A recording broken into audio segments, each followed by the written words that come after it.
leadership spill is now being revisited as books and documentaries on Turnbull's overthrow start to be released. The common wisdom is that political parties should prevent the ruthless move of knifing a sitting Prime Minister.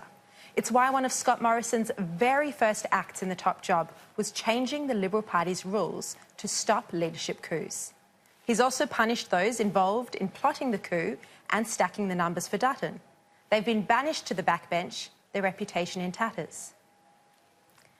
But perhaps Peter Dutton was right to overthrow Turnbull. That's the conclusion many Liberal MPs have come to. I can tell you that many ministers have privately thanked Dutton for his courage in challenging Turnbull, now that they've won government again. Had Turnbull remained leader, in my view, it's likely that Bill Shorten would have swung into office and would now be PM. This is because Turnbull was an inexperienced campaigner.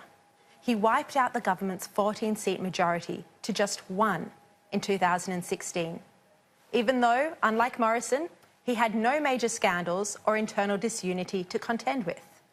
He also struggled to connect with voters, and you could see that both in person when he was on the campaign trail and through the media at press conferences. This is Morrison's natural territory. It's obvious he genuinely enjoyed campaigning. But the most compelling reason I don't think Turnbull would have won the election is this.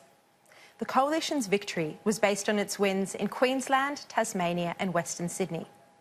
And Turnbull was thrashed in what we called at the time the Super Saturday by-elections, particularly in Longman in Queensland, where the LNP's primary was barely 30%.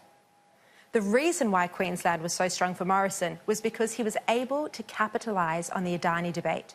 And senior Liberals tell me that there's no way Turnbull would have done this. But despite the coup delivering the Coalition an unexpected, complete surprise third term in office, Peter Dutton, Matthias Cormann, Michael Sukkar and the numerous other number crunchers are regarded as pariahs and have mostly been ostracised from Morrison's inner circle. When Parliament returns next week, and Morrison will have a new authority when he stands up in question time as Prime Minister, he still refuses to acknowledge the leadership coup was the right call. But now that he has unexpectedly won office, Morrison needs to find a purpose for his government, an agenda. At the end of this term, the Coalition would have had 9 years, 9, to drive reform, and potentially they could have 12. He must not squander this opportunity.